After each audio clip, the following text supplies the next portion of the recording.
समस्त भाई भौणी मान को ब्रह्मज्ञानी वृंद को शारदर सहस्र शुभेच्छा। आज पुण्य शक्ति सामर्थ्य साहस साहसर संकल्प दिवस रे भगवती जगत जननी पराम्बा सांभवी शक्तिंकर पूजार दिव्य पूजार दिव्य अर्चनार अवसर रे आपण मानक गहन रे निजको आविष्कार करी निजको धन्य मने करुछि। ए प्रकरण रे एक कार्यक्रम सूत्रधर स्वरूप पंडित अमरेंद्र जी को अभिनंदन सहित अभिवादन करुछि। आचार्य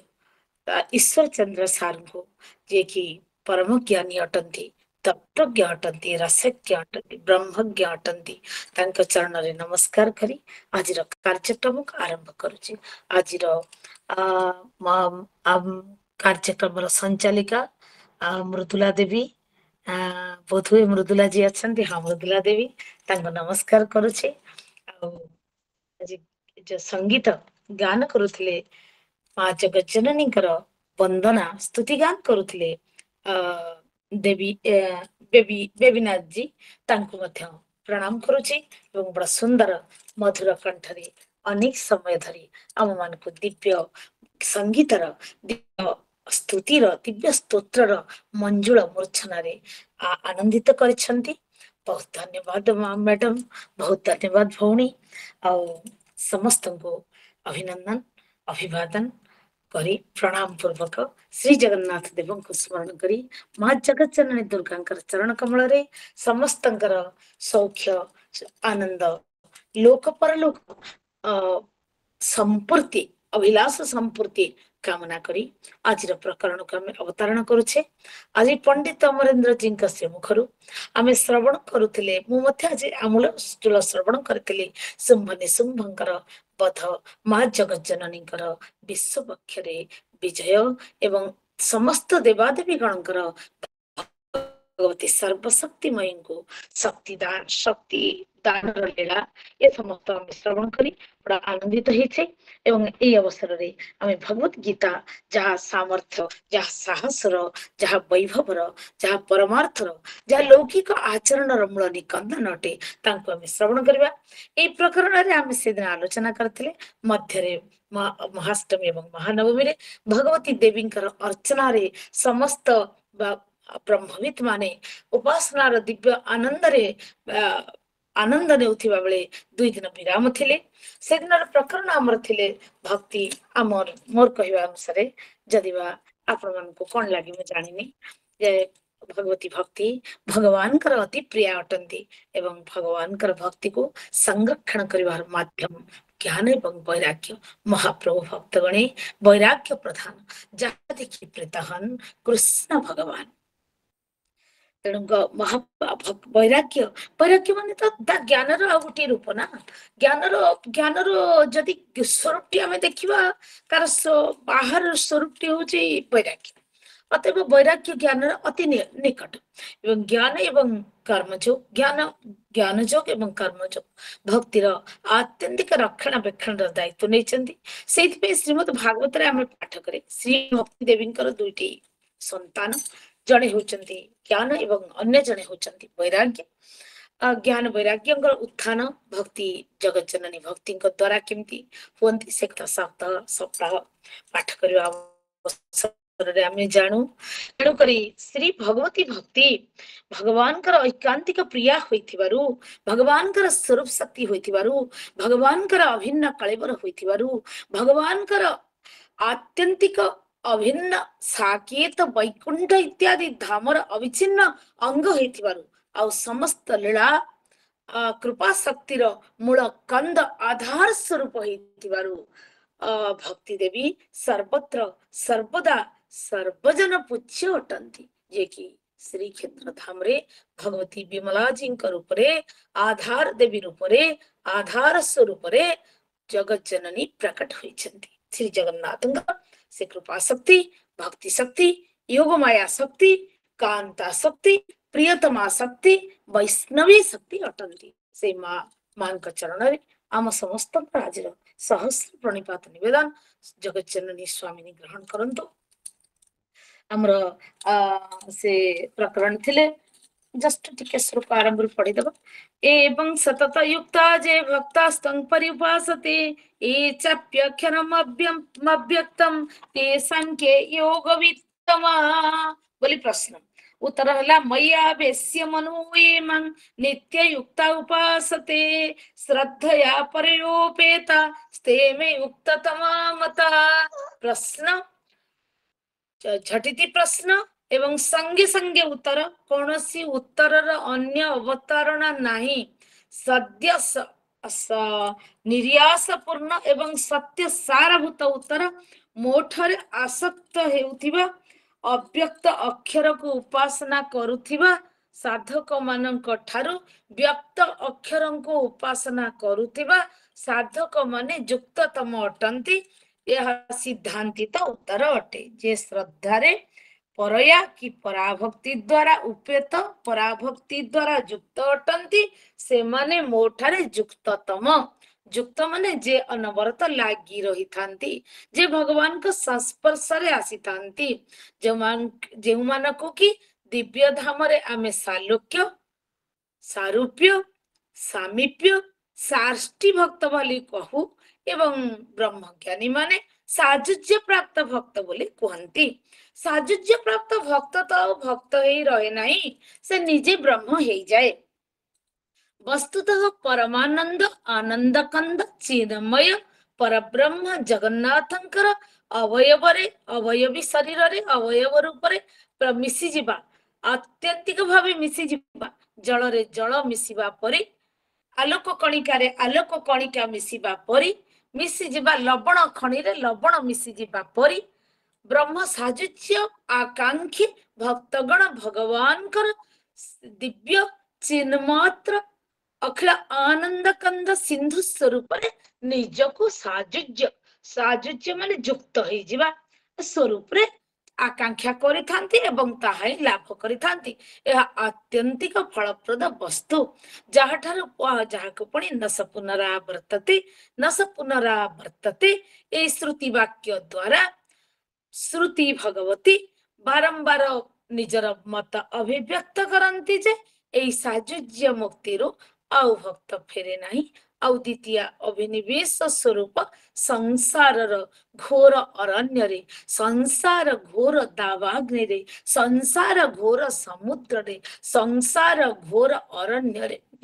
पतित पुणी जन्म मृत्यु जरा व्याधि जायते अस्ति वर्धते अपक्ष्यते विपरिणमते नश्यतिर महाजाल भितर पड़े नहीं।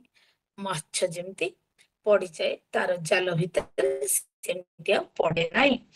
कहिबार कथा है मुक्ति भक्त मानकर मुक्ति सालोक्य सारूप्य साष्टी एवं सामीप्य आउ ज्ञानी आत्मैक्यदर्शी ज्ञानी मानकर प्राप्ति साजुज्य अटे। साजुज्य रे जहाँ में आलोचना कले सर्वत भाव रे आनंद चिदघन विलास स्वरूप स्वरूपानंद सत्य ज्ञान अनंत आनंद विभुंक सहित एक रूपता प्राप्त हेबा आत्मिक दर्शी लक्ष्य एवं प्राप्तव्य। जोठी भक्त आनंद रे मिसी न जाए मने करे चीनी चीनी रे चीनी हे गले आखु संगे आखु हे गले आनंद पाई हुए नहीं। आखु को आस्वाद इक्षु को आस्वादन कले आउ माधुर्य को आस्वादन कले मिश्री को आस्वादन कले तार आनंद मधु को आस्वादन कले तार आनंद पाई हुए। एठी पार्थक्य आमे देखो जणे चाहे मु जदिबा एक रूपता प्राप्त होईछि किंतु तांकठु अलगा ही रहिले एई माधुर्य को आस्वादन करि पारिबी। आउ जणे संसार भयरे बड़ काकुस्थ भीत एवं प्रचंड भाव रे श्री गुरु चरण रे समर्पित पुनर्जन्म प्रति बड़ भीति स्थापन करुथिबा ब्रह्मैक्यवादी आनंद चिदघन विग्रह संगरे एक रूपता प्राप्त होता है जे कि आनंद निजे ही आनंद स्वरूप अटे निजे ही आनंद रसघन विग्रह अटे जे कि तत्वमसीर अखंडार्थ अवबोध अटे जे कि अहं ब्रह्मास्मिर अनुभविता अटे।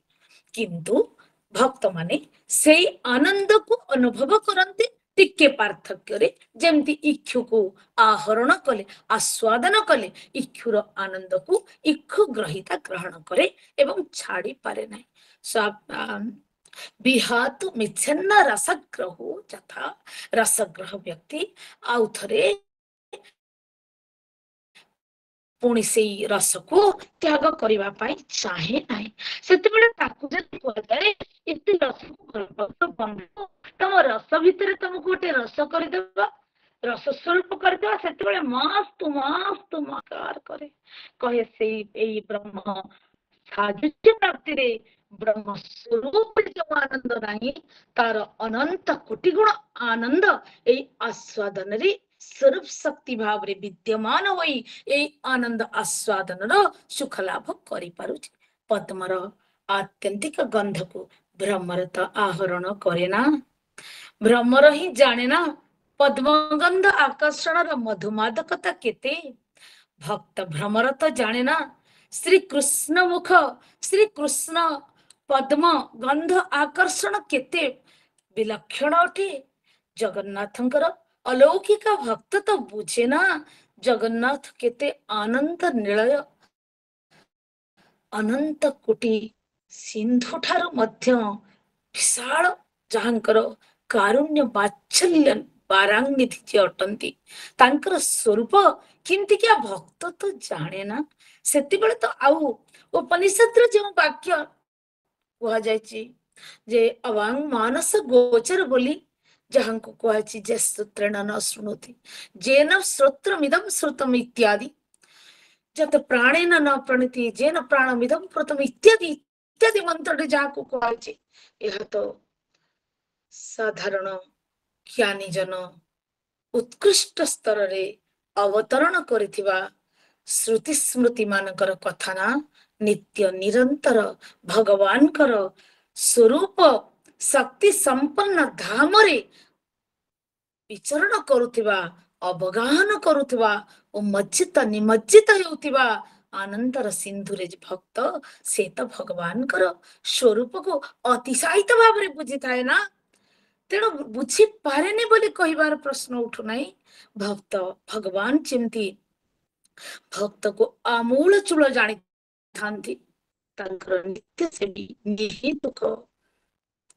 अति असामान्य अलौकिक विलक्षण मुक्ति को मध्य तिरस्कृत करुथिबा भक्त तांकर अलौकिक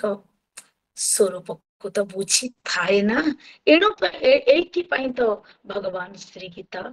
द्वादश अध्याय जहाँ भगवत गीतांकर प्राण स्वरूप अटंती जो अध्याय से कहउचंती ना कौन कहउचंती मया वेश्य मनो एमं नित्य युक्त उपासते श्रद्धया परयापेत स्तेमे युक्त तमा मता। अच्छा मझिरे किछि डिस्टर्ब हेउची आपण मानको हमर माने वॉइस सुना जाउचन तो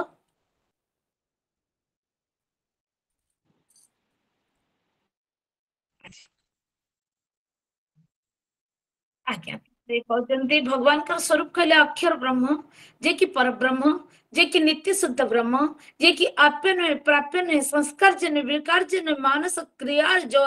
गोचर नुहे अबांग मानस गोचर जे चक्षु चक्षु प्राण नासा जीवार शक्तिर शक्तिमान नित्य नित्यानाम चेतना चेतना नाम एको बहुनाम इत्यादि इत्यादि द्वारा विशेषित से नित्य शुद्ध बुद्ध मुक्त चिन्मय रसघन स्वरूप सचिदानंदिक विग्रह स्वरूप तटस्थ लक्षण युक्त निर्विकल्पक ब्रह्मंकर स्वरूप कहवाकू जाई कहउचंती यत्तक्यरमनिर्देश्यम अव्यक्तं पर्युपासते सर्वत्रगम अचिन्त्यं च कूटस्थम अचलम ध्रुवम। कौन विशेषण तांकर कहले अक्षर अनिर्देश्य अव्यक्त आउ सर्वत्रग अचिंत्य कूटस्थ अचल आ ध्रुव। आम शीघ्र जीवा कहीं आम डेरी हो जाऊँ समस्त मु डेरी रे चलुची सदा बेले तेणुक टिके शीघ्र आम जीवा कहले अक्षर नक्षरती जहाँकर क्षरण नाही अर्थात जहाँकर आदि अंत नाही विनाश नाही कि उत्पत्ति नाही उत्पत्त्यादि रहित। तापरे कहले अनिर्देश्यम कहले निर्दिष्टुम अशक्यम आचार्य शंकर कहते निर्दिष्टुम अशक्यम अव्यक्त कहीं निर्दिष्ट अशक्यम ना अव्यक्तत्वात्। अव्यक्त माने कौन? अव्यक्त जे रूपादिहीनम माने जानकर रूप नाही न केना भी व्यज्यते इति माने कौनसी प्रकार विभाजन करी हेबो नाही जहांको से हेउचंदी अव्यक्त। अव्यक्त हेतिबारु जानकर स्वरूप नाही रूपहीन जे अटंती एणु अनिर्देश्य। काहाकु निर्देश कुआरा जे अयं घट इत्यादि रूपरे ये होची घट, ये होची वृक्ष, ये होची मनुष्य, ये होची कुड्य इत्यादि जेतेबेले निर्देश दिया जाए तार गोटे परिच्छिन्न परिमाण लक्षण थाए। जमती गला कंबल बत्तम गोत्तम होला, जार गला कंबल अच्छी से गोरु और जार कंबु ग्रीबा मत्तम घड़तम, जार कंबु ग्रीबा ग्रीबा पतला एवं पृथु उदर अटे से घट अटे इत्यादि लक्षण द्वारा जे लक्षित हुए ताको निर्देश करी हुए। अथवा गोपाल श्याम हरि व्यक्ति को निर्देश करी कहा जाए अयं गोपाल अयं राम अयं श्याम एमिति कहा जाई पारे। किंतु जहांकर कौन सी रूप नाही जे नाम रूप व्याकृत नुहंती तांकु तो निर्देश करा जाय पारिबो नाही। अतएव अनिर्देश्य अव्यक्त हेतिबारु अव्यक्तर अर्थ है रूपादिहीन न केनापि व्यज्यते। तापर कहले सर्वत्र ग माने सर्वत्र गच्छति माने कौन ओमनी प्रेजेंट जे सबुठी अनवरत उपस्थित अछंती जहांको सर्वव्यापी शब्द रे कहा जिवो तांकु सर्वत्रगम माने द्वितीय रे कहउचंती सर्वत्रगम। अचिंत्य होचंती जे चिंतयितुम अशक्य चिंता जहाको या मनसा न मनुते या नाहु मनोमतम जे मन को मन जहांको भाबी परिबो नै काहे कि ना मन तांको ठारु सृष्टि हेछि। मन को भाबिबार शक्ति संकल्प विकल्पर शक्ति देइछंती प्रभु निज जे अतएव मन अति कनिष्ठ हेतिबारु तांकु तार चिंतन द्वारा बोध चिंतन विषय रूप से प्रतिपादन करि परिबो नाही। कहीं ना जी जहाँ जजमेंट करे सी ताठारु यथेष्ट अधिक होता है। जमती छात्र परीक्षा खाता को जजमेंट कई जने अध्यापक प्रोफेसर अध्यापिका शिक्षिका शिक्षक करिथांती कहीं ना छात्र ठारू से अनेक अधिक जानी थांती। अतएव जी जहाँ जजमेंट करे सी ताठारु अनेक अधिक होता है। जमती पाणिनि आदि शास्त्र आमे पढ़ी थाउ कहीं ना से माने आमठारु अनेक कोटि कोटि गुण अधिक अटंती। से भगवान को जजमेंट जे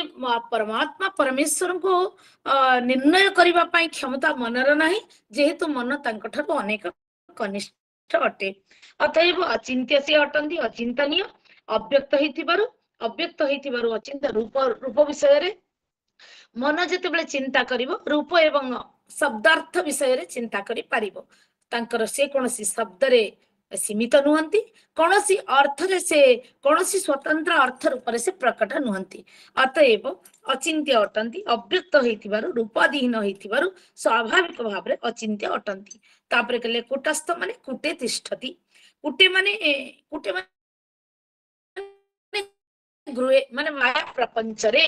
कुटे माया प्रपंचे स्थितम किमिति माया प्रपंच रे से रहिले ना अधिष्ठानत्वेन अवस्थितम। जमती रजुरे जेतेबेले सर्प भ्रम हुए सेतेबेले सर्प अयं सर्प बोली जेतेबेले दौड़ी रे जेतेबेले व्यक्ति अंधकार रे और स्वल्प आलोक रे मंद आलोक रे रजु टिए पड़ी थिबा बेले सेतिरे एटा सापटा बोली भीति तार जागृत हुए एवं भीति रे पलायन करे दौड़ी जाए भय पाए थरे इत्यादि इत्यादि तार हुए। ये समस्त जेतेबेले हुए कोन हुए सेठी ना साप को से देखि देखाए वस्तु तो साप सेठी न थाए तले सब्जी किए थिला बोली जदि आमे चिंतन करिबा देखिबा रजु ही सेठी थिला तले सर्पर अधिष्ठान हैला रजु। अधिष्ठान किछि जदि न थांता तले सर्प बोली व्यक्तिटीर भावना आसी ही न थांता। अतएव अधिष्ठान सत्यता को प्रापंचिक सत्यता रूप रे व्यक्ति नहीं जाए अज्ञानता हेतु निजर अज्ञानता कारण अधिष्ठान सत्य को अधिष्ठान रूप रे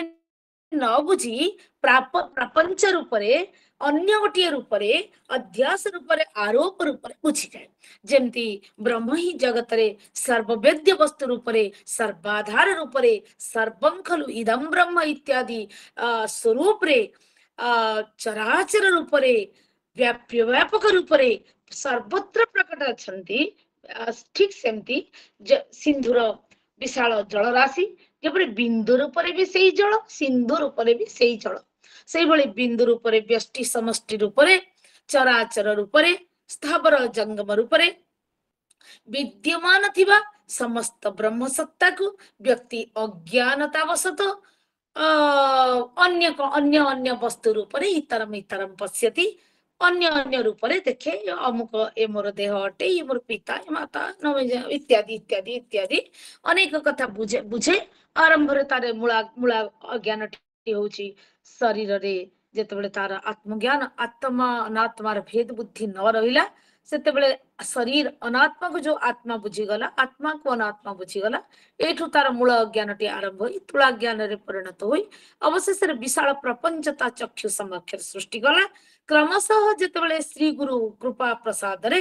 तत्वमसी इत्यादि उपनिषद वाक्यर वाक्य खंडार्थ अवबोध द्वारा से बुझी पारिला जे मूल तत्व कौन बोली आत्मा स्वरूप को अवगत हैला सेतेबेले आउ तार कोनोसी जदा सर्वम आत्मै बाभूत तत्र केन कं पश्येत केन कं बिजानियात इत्यादि मंत्र अर्थ से अवगत हैला टिके हुए त कष्ट हे जाउतबो जे उपनिषद इत्यादि संपर्क रे बेसी जानि नथिबे आ टिके कष्ट हे जाउत मु सरल करूची ए भली कहिबार तात्पर्य होची जे जो अक्षर अनिर्देश्य अव्यक्त सर्वत्र अचिंत्य कुटस्थ अचल ध्रुव इत्यादि जो स्वरूप ये समस्त स्वरूप अनिर्देश्य ब्रह्मंकर अटे एटा कहा जाउची जे एटा बड़ा कठिन कथा अनिर्देश्य निर्देश करिबा अव्यक्त को हृदय रे व्यक्त करिबा सर्वत्र को निजर अंतर्यामी नाथ रूप रे चिंतन करिबा अचिंत्य को चिंता मनोराज्यर साथी रूप रे ग्रहण करिबा एवं कुटस्थ मायार अधिष्ठान रूप रे प्रपंचर अधिष्ठान रूप रे जे अटति कुटे तिष्ठति केन रूपेण न अधिष्ठानत्वेन अवस्थितम औ अचलम माने निर्विकार रूप रे निर्विकार माने जहर कोनसी विकार हुए नै परिवर्तन हुए नै औ ध्रुव माने नित्य औ थरे हम श्लोकटी श्रवण करिबा मया वेश नै ये तोक्षरमनिर्देश्यम अव्यक्तं पर्युपासते सर्वत्र गमचिन्त्यं च सर्वत्र गम अचिन्त्यं च कूटस्थं अचलम ध्रुवम ये समस्त हेले परब्रह्म परमात्मा सच्चिदानंद घन अक्षर निरंजन परब्रह्मंकर स्वरूप शक्तिंकर विवेचना अटंती तांकर विशेषण ये बड़ कठिन कथा अटे आमे जानिले अवांग मानस गोचरं को मन और वाणी रे प्रकाश करिवा अनिर्देश को निर्देश करिवा आउ सर्वत्र को अंतर्जामी निजनाथ रूप रे प्रतिष्ठित करिवा अचिंत्य को चिंतार विषय चिंतामणि रूप रे चिंतन करिवा कुटस्थ अविकारं को आसन को टळी देवा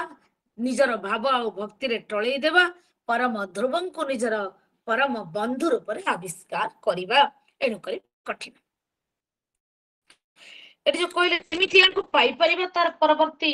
मंत्र कहउचंती परवर्ती श्लोक कहउचंती जे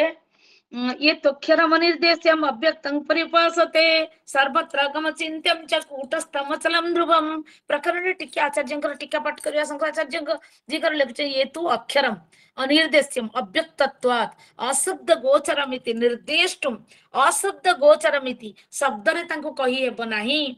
यतो वाचा निवर्तन्ते अप्राप्य मनसा वाणी तंको कहि परिबो नाही अशब्द गोचरमिति न निर्देष्टुम शक्यते अतः अनिर्देश्यम अव्यक्तम माने न केन प्रमाणेन विज्यते गोटिए भी कोनसी शब्द प्रत्यक्ष अनुमान आगम आदि कोनसी भी प्रमाण रे तंग सिद्धि करि परिबे यद्यपि से आगम प्रमाण वेद्य अटंती श्रुति वेद्य अटंती किंतु साक्षात रूप रे तंको अयम इत्यादि अंगुली निर्देश करी आगम वाक्य द्वारा बुझे परिबा नाही इति अव्यक्तं परिपासते कहले केमिति उपासना करबा माने कोन आचार्य कहते उपासनम नाम यथा शास्त्रम उपास्यस्य बड़ सुंदर कथा कहले उपासना करबा माने कोन आमे बुझु जे आमे बोधे दुब धरी शनिवार दिन जाउची आ फूल तुलसी धरी गुरुवार दिन जाई लक्ष्मी मंदिर प्रणाम करी जगन्नाथ मुंडे माने परिक्रमा कर दे आसे माने मो किछि परिमाण रे ध्यानस्थ आ भगवत भगवान कटी अचला रतिमती पाइकिरी अछि बोधे कहउचंदी उपासना माने कोन आचार्य शंकर कहउचंदी उपासनम नाम यथा शास्त्रम उपास्यस्य यथा शास्त्र रे जेमति कहा जायछि माने 64 अंग जाजन पूर्वक हो पंचोपचार पूर्वक हो षोडशोपचार पूर्वक हो पंचांग विधि रे हो कोन हरिभक्ति विलास पद्धति रे हो अथवा श्रुति स्मृति मार्ग प्रचोदित मार्ग रे हो यथा शास्त्रम उपास्यस्य अर्थस्य विषयीकरणेन विषय उपास्य अर्थं को विषय करी अर्थात उपास्य को उद्देश्य करी उपास्य कर्म कौन करा जीवो माने सामीप्यम उपगम्य सामीप्य तंकर नैकट्य को प्राप्त होई माने माने विग्रह पाखरे एकदम जोड़ी हे जाय पूरा सिंहासन रे रत्न सिंहासन रे प्रणाम करबा कथा कुआ जाउनी अंतर अंतर्जामी कर अंतरे चिंतन दूर देवालय जीवा नाही प्रयोजन अंतर्जामी कर अंतरे वंदन देवालय जाई पारे किंतु देवालय जीवा कथाटा एटे रूढ़ अर्थ नुहे ताले सामीप्यम उपगम्य तैलधारावत समान प्रत्यय प्रवाहेण तैलधारा गोटे तेल बिंदु ढाली देले गोटे जेमती तार गोटे अविच्छिन्न धारा सृष्टि हेई थाए अविच्छिन्न टोपा टोपा जल आमे पकेइबा टप टप टप एई भली भाबरे पड़ी थांती जेतले आमे तैल ढाली दो से तो एमती धाराटी आसी थाए जे कोठरे विच्छिन्न होइने हमर परमात्मा सहित स्मरणर धारा अविच्छिन्न तैलर धारा भली रहिबो माने एक निमेष एक माने माने ताकू कोन कहबा ताक जब जोगनी कहती तस्य प्रशांत वाहिता से होची माने प्रशांतम बहतीति प्रशांत वाही एकदम शांत भावरे ए माने एक क्षणरो अंतिम क्षण से दिन अंतिम क्षण पर्यंत गोटे दिन से सप्ताहर अंतिम दिन सप्ताह मुहूर्त पर्यंत गोटे सप्ताह से मासर अंतिम मान दिन मुहूर्त पर्यंत से मासरु पर मास पर्यंत ए भली भाबरे दिन घंटा दिन आ दिन मास वर्ष आजीवन जे भगवान कर चिंतन धारा को अविच्छिन्न भाव स्मरण करी रखी थाए से स्मरण कथा कहउचंदी जो स्मरण कथा हमें केतेबेले केमती आलोचना करू जेतो नरसिंह मेहता भजन कीर्तन करूचंदी पो को सर्पाघात हे जाईची पोटी मरि जाईची आपण माने जानते गुजरात रो प्रसिद्ध भक्तन कथा लोक माने सिगा नरसिंह तुमरो पो को भजन उठिले कीर्तन रू लोक मैंने कल नरसिंह बड़ दुख हो गला तुम पु को सर्प दंशन करदेला बाल भालो भय जंजाल सुख से भजो गोपाल भल है जंजाल गला एबे सुख भजन करी कई लोक केबे भी आमे कल्पना करबा नहीं जे आमे तुमेर संसार रे जो स्वार्थ को नहीं कि आमे अच्छे यही स्तर रो कथा ये सामान्य स्तर को जदि आमे ए कथा को चिंतन करबा आमे कहबा ए तो स्वार्थ हैला ये तो खराब हैला ये तो भल हेलानी ये तो अति स्वार्थपर कथा पितार कर्तव्य रक्षा हेलानी ये सब अति निकृष्ट सामान्य स्तर कथा ए अति सामान्य कथा को आमे महामुनि महामना अति प्रतिभार अति महत्वर अधिकारी भगवत समान महात्मा मान सहित कल्पना करें बहुत लोक प्रश्न करती बुद्धदेव माने कोमलांगी गोपांको आ शिशुपुत्र राहुल को छाड़ी दे गले अकर्तव्य हेलानी तो राजर्षि भरत तांकर नववधु अनिशत वधु को छाड़ी वन वन को प्रयाण कले तांकर अपराध हेलानी तो ये सब विविध प्रश्न मूर्ख प्रश्न ये करा जाए ये सब अल्पज्ञ बालक जेमती प्रश्न करे बड़ बड़ कथा बापा मां को ये से भली कथा ये आम तुम विचार विषय कथा ये नुहे कोटिम तत्व हरिं भजित्र जो महावाक्य निरूपित अछि ये से शास्त्र वाक्यर आधार स्वरूप हृदय रे जेतबेले तरंग उठे जेतबेले ब्रह्म ज्ञान आत्मज्ञान रो गंगा जेतबेले उजाणी बहे सेतबेले से निम्नमुखी जलस्रोत को केही अवरोध करि पारिबो नाही जेउथि पई समर्थ रामदास बेदी उठी माने ग्रंथि पड़ी वस्त्र बंधन रे ग्रंथि पड़ी कन्या का सहित बेदी उठी लंप प्रदान करी सावधान हेली बोली गर्जन करी सिंहनाद करी निजर यात्रा आरंभ कर देथिले तेबे आमे आसंतु बुझिबा ए जे कथा जे अक्षर अनिर्देश्य अव्यक्त सर्वत्र अचिंत्य कुटस्थ अचलंको भजन जे एई रूप रे जेमि अनिर्देश्य को निर्देश करबा आ सर्वत्र को अंतर्यामी रूप रे पाइबा कुटस्थ को पुनी निज निज निकट रे कुटस्थ को पुनी जे निर्विकार तांकर आसन को पुनी निजर असुर प्लावन द्वारा परिवर्तित करबा बड़ कठिन कथा अटे कौन करबा आचार्य कहले एई उपासना जो को केमिति क्या उपासना तार अर्थ करबा जाई कहले अविच्छिन्न तैल धारावत समान प्रत्यय प्रवाहेण दीर्घ कालम जत आसनम तद उपासनम आचक्यते। दीर्घ काल तांक निकटरे जो अधिवेशन जो आसन ताको ही कहा जाए उपासना बोली। उपासना नुहे अविंद्राय स्वाहा अग्नय स्वाहा स्वाहा स्वाहा करी प्रणाम करी पुणी जाई निज ग्रासाच्छादन वृत्ति रे निजको लीन कर तल्लीन कर दे गृह मेधी भाव निजको कल्पना समर्पित करदेवा। तापरे कहले कौन किमिति करा जिवो एते कठिन कथा पुणी केमिति करा जिवो उत्तर दउछन्ति भगवान संनियमेन्द्रिय ग्रामं सर्वत्र समबुद्धय ते प्राप्नुवन्ति मामेव सर्वभूत हिते रता। कर्म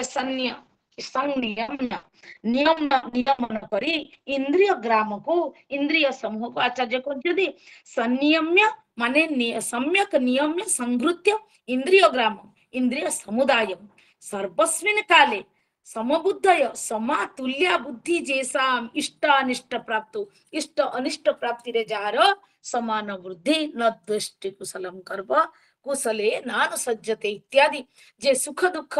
लाभालाभ जया जय रे प्रतिहत हुए नहीं प्रभावित हुए नहीं गतासु न गतासुश्च नानु सोचन्ति पंडिता बोली जे उपदेश भगवान जो स्थित प्रज्ञ को उद्देश्य करि दैछन्ति एई भली स्थिति रे जे रहे इंद्रिय ग्राम को संयम करे तारी समबुद्धि हुए। अच्छा केमिति हुए ते प्राप्नुवन्ति मामेव सर्वभूत हिते रता सेही सर्वभूत हित रत व्यक्ति मते पाए केउ सर्वभूत हित रत जिए इंद्रिय ग्राम को संयम करी कौन करेना सर्वत्र समबुद्धि हुए। एठी देखंतु गोटे कार्य कारण कथा रहिछि इंद्रिय ग्राम हैला इंद्रिय ग्राम को संयम करिवा ग्राम माने समूह इंद्रिय समूहर संयम हैला कारण आउ सर्वबुद्धि बा सर्वत्र भगवत दर्शन सर्वत्र समदर्शन है फल कार्य ताले हमको प्रथम रे दरकार कौन ना इंद्रिय समूह को संयम करिबा परवर्ती फल आउटपुट कौन आसीबो ना सर्वत्र समदर्शन हेले कौन हबो समदर्शन सर्वभूतंकर हित पाई मति हेबो हेले कौन हेबो ना भगवान समदर्शी एवं सर्वभूत रे हितकर्ता अटंती दी जनकर मन मिसी गला पर बंधुता बड़ दृढ़ हो गला फल भगवान संगे साजुज्य हो कि सामीप्य हो एकात्मा प्रतिष्ठित हो गला ममात्मा भद्रसेन परि हो कि अहं ब्रह्मास्मि परि तापरे कहले सब ताले संनियम इंद्रिय ग्रामं सर्वत्र समबुद्धय ते प्राप्नुवन्ति मामेव सर्वभूत हिते रता किंतु सर्वभूत हिते रता को टिके प्रकरण कहबा तरे ब्रह्माजी स्तुति करूचंदी भगवान को जे देवता माने तुमको अशेष अलौकिक वस्तु सब अम्लान वस्तु सब अप्राकृत वस्तु देई आपन को संतुष्ट करबा को चाहंती किंतु आपण संतुष्ट होंती नाही किंतु भक्त आपन को दुर्भांकुर फल पुष्प जहा दे देले पत्रं पुष्पम फलम तोयम यो में भक्त्या प्रयच्छति तदहं भक्ति उपवृत अस्नामि प्रयतात्मा बोली गीता रे कहउचंती पत्र हो पुष्प हो फल हो जल हो अर्थात जहा बिना पैसा रे मिल जाई थाए आजिकल मिलू कि न मिलू जहा अनायास मिले तार अर्थ अनायास प्राप्त वस्तु रे निजको बांधी देउथिबा भगवान तुलसी जलमात्रेण जलस्य चुलुकेन भी विक्रणीते समात्मान भक्तव्य भक्त वत्सल अर्थ है दलटी तुलसी आउ गंडुसी गंगा जल रे जो भगवान निजको बिक्री कर दियंती बिकंती केमिति केतेबेले के काकू बिके ना जेतेबेले जे जार ऋण सुझी पारे नै घर बंधा रखी थाए सुझी पारिला नै ता घर बिका हो जाए घर से आर लोक को बिका हो जाए ठीक सेमती भगवान जेतेबेले ऋण सुझी पारंतनी भक्तर गंडु से गंगा जल आ गोटे दल तुलसी प्रतिदान दबा भगवान निजको समर्थ बोली मने करती ना अनंत रुद्धि सिद्धि दाता भगवान अनंत कोटि ब्रह्म रुद्रादि कल्पतरु भगवान जो निजको तुच्छ मने करती जे मो भक्तर प्रीति आ भक्तिर जल तुलसी को बंधन रु मुक्त हो पारि ना बोली कहती भक्त मो तो पाखे बिका पड़ी गली बिका पड़ी जीवा लोक जेमती जे जहा पाखे बिका ही जाए से ताको जेमिति रखे से सेमिति रहे। से जदि बाली रथरे तांको बसई देवा को चाहे नंदी घोष रथ छाड़ी दे बाली रथरे बंधा हो जाती। से जदि बाईगण तलु तलु गीत गोविंदर स्वर भितर अनुसंधान करे से श्रीमंदिर रत्न सिंहासन छाड़ी से कंटा बाईगण भितर घूरी बुलंती। से जदि मधुर खेचुड़ी टिके पाई सकाळर दिव्य शब्द दिव्य बीणा बेणुर निनाद दिव्य गंध दिव्य स्पर्श इत्यादि तुलसी फूल इत्यादि सुगंध दिव्य दिव्य महार नैवेद्य को छाड़ी जाई सामान्य वृद्धाटीर सामान्य वस्तुरे खेचुड़ी टिके पाई हाथ पते दियंती। कहीं ना ये तो ब्रह्मांड नाथ विशिष्ट लीला ना अनिर्दिष्ट निर्देशर योग्य हो जाती सर्वत्र निकट को पलांती कुटस्थ हो पुणी विकृत हो जाए विकार हो जाए विद्रुत चित हो जाए। ये तो वैचित्र ना जो जो लक्षण अच्छी अनिर्देश्य इत्यादि से समस्त लक्षण को भक्त तार भक्ति बल परिवर्तित कर दिए अनिर्देश्य को निर्देश कर दिए कुटस्थ को परिवर्तित निज निकट को नहीं जाए अचल को सचल कर दिए ध्रुव को निजर पुत्रपति कांत इत्यादि रूप में परिणत कर दिए सर्वत्र को निज निकट को नहीं जाए इत्यादि। अतएव तो कहले ना एणु करी तो भगवान कहले ना मया बेश्य मन ए मांग नित्य युक्ता उपासते नहले काई कहि थांते ताले कहउचंदी कोन ना संयम इंद्रिय ग्राम को जे संयत करे तापरे समबुद्धि तार हुए समबुद्धि हेला परे कोन हुए से सर्वभूत हितरे रत हुए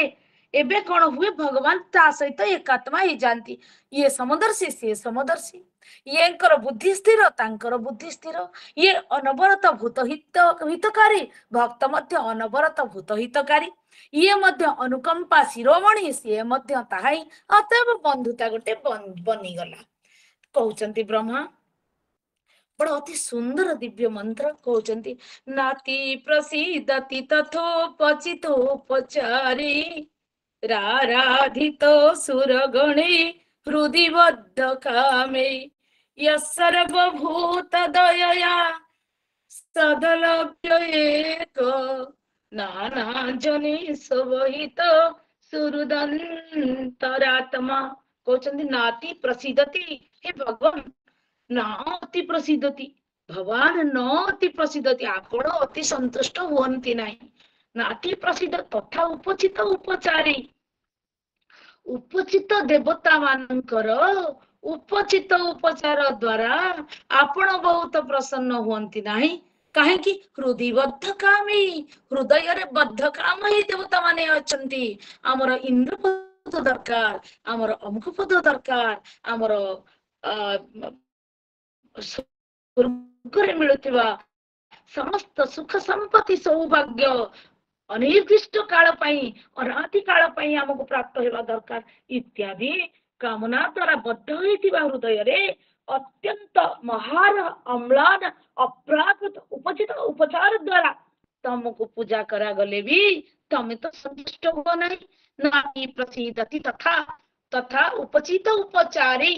आराधित सुरगणे हृदयबद्ध कामे कहीं केमती हुआ नहीं यह सर्वभूत दया सदलभ्य एक जे कि सर्वभूत दया रे तमे सदलभ्य अट सत मानक द्वारा तमे लभ्य अट सत्सुलब्ध अथवा सद्भी लब्ध साधु मानक द्वारा तमे लभ्य अट तमे प्राप्तव्य अट तमे संतुष्ट अट तमे बद्ध अट यह सर्वभूत दया कहीं तांका पाखरे सर्वभूत दया अछि तम पाखरे सर्वभूत दया अछि तेणु तुमको सर्वभूत दया प्रसन्न करे दिए यह सर्वभूत दया सदलभ्य एक नाना जनेषु अवहित तम अंतर्यामी रूप रे नाना जनेषु अवहित नाना जन ठारे विराजमान अट कौन को चाहूच अनवरत नाना जन पाखरे विराजमान होई तमे चाहि थाओ जे ए लोकटीर ए व्यक्तिटीर ए जंतुटीर केतेबेले कल्याण हेबो किंतु तमे अंतर्जामी स्वरूप गोटे लक्षण अच्छे तमे निजे किछि करिबो नाही अंतर्जामी स्वरूप रे विद्यमान रहिले परमात्मा साक्षी भली तटस्थ भली खाली देखंती सब बेले मनटा प्रभुंकर थाए केतेबेले किए टिके करुणा करि दियंता कि जंतुटाकू व्यक्तिटाकू जीवटाकू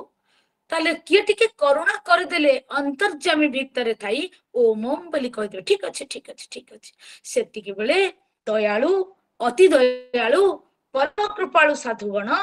जेतेबेले दयनीय व्यक्तित्व आम भली व्यक्तित्व मानक कदर्थीकृत त्रिताप द्वारा दंदह्यमान अति क्लेशरे पड़िथिबा सुख बोली मने करुथिबा घुसुरी जेमती पंकरे लोटिला बेले सुख मने करे सेमती एई संसार पद पदवी ऐश्वर्य वस्त्र भूषण खाद्य को सुख मने करुथिबा आम मान को देखी बड़ा दयालु हे पड़ती हेला बेले जे दयालु हे पड़ती अंतर्यामी प्रभु से दया को ग्रहण करि भक्त पाई जीव पाई व्यक्ति पाई एणुक दुई जनकर मन जिते बेले मिसी जाए से दुई जन को बड़ा प्रसन्न लगे जे मु तो अंतर्यामी बसी मोर करुणा करुणा ट्रेजरी टाकू तो मो भक्त को बा ज्ञानी जन गुरुदेव को दे देइछि गुरु स्वरूप को दे देइछि से माने तो हाँ से करुणा कले मु ओम बोली कहबी जदि भूत दया नहीं जदि निज लाभ पाई के भगवान को प्रार्थना भजन उपचित अनेक उपचार द्वारा पूजन बंदन करुछि सेते प्रसन्न हेबार देखा जाए नहीं किंतु सज्जन भूत कल्याणकारी भक्त बा गुरुदेव अथवा साधुजन अथवा वैष्णव जन अथवा ब्राह्मण जन अथवा ब्रह्मवीर जन अथवा साधक जन जो को देखी भगवान अति प्रसन्न हे थांती बिना उपचार रे बिना पूजन रे तार मानसिकतार स्वरूप को ग्रहण करी भगवान संतुष्ट ही जानती कहते ब्रह्मा नाति प्रति दति तथोपचितोपचारे राराधित सुरगणे रुदिबद्ध कामे यर्वभूत दयया सदलभ्य एक नाना जने सोहित सुहृदंतरात्मा कहवार तात्पर्य इंद्रिय ग्राम को संयम कला परे सर्वत्र समबुद्धि हेब सर्वत्र समबुद्धि हेले सर्वभूत हितरत हब सर्वभूत हितरत हेले ते प्राप्नुवन्ति मामेव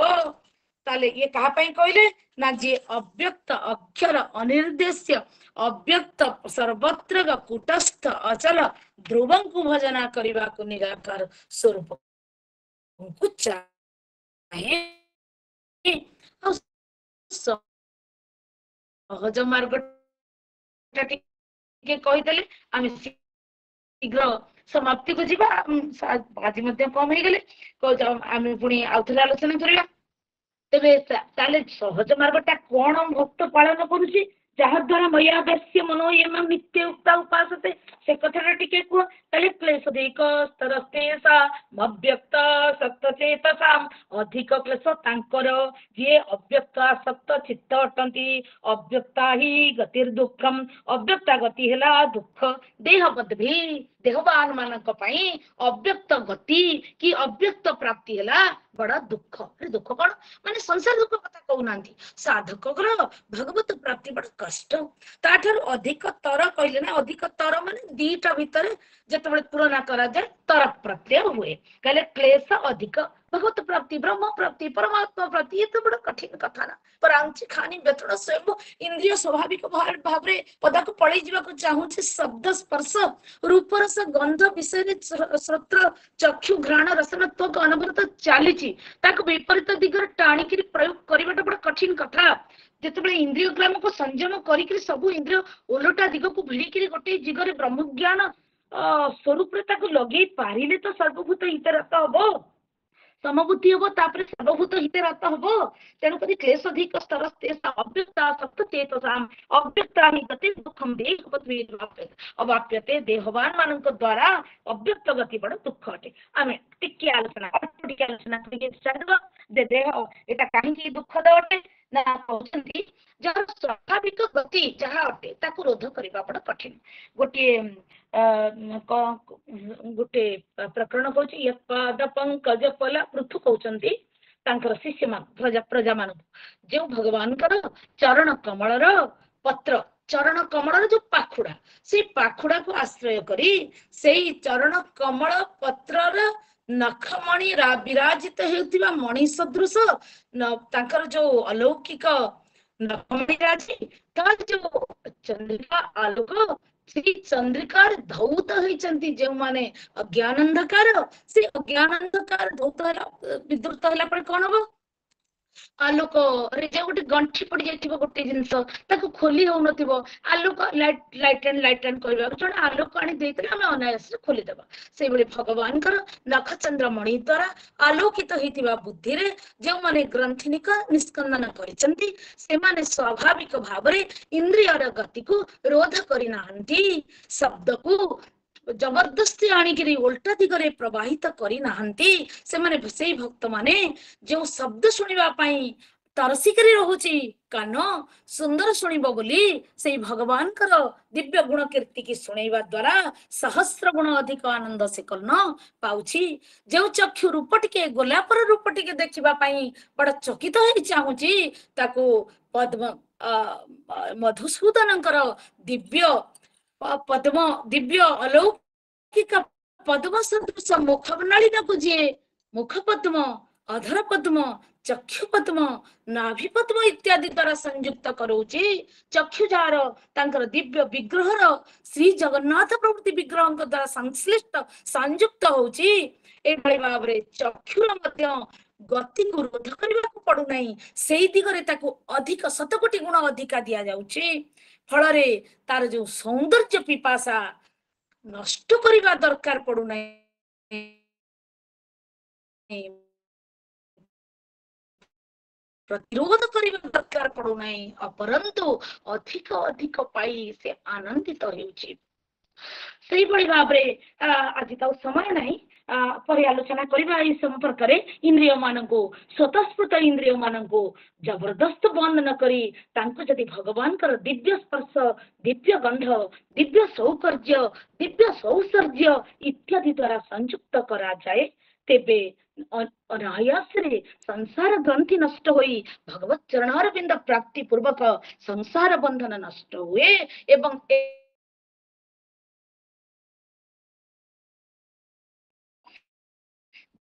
योगं जुन्यवासते श्रद्धया परयोपेता तमामता अतएव कहले कौन ना यत्पाद पंकज फल सविलास भक्त्या कर्माशयं ग्रथितमुद्घटयन्ति सन्त तद्वन्नरिकितमतय यतयोऽपि रुद्ध स्रोतो गणास्तमरणं भज वासुदेवं जो शून्यमती जोगी जो जहा करि पारे नहीं अनायास रे पूर्णमती भक्त भगवान शब्द स्पर्श रूप रसगंध रे इंद्रिय मान को नियुक्त करी अनायास ताहा प्राप्त होई पारि थाए ए प्रकरण रे तो आत्मा भरी नहीं मन भरी नहीं कर्ण भरी नहीं आउ थे प्रकरण रे आमे संपूर्ण रूप रे आलोचना करिबा आज पई भगवती मां जगतजननी विमला जी चरण रे श्री जगन्नाथ चरण रे श्री दुर्गा माता अदम्य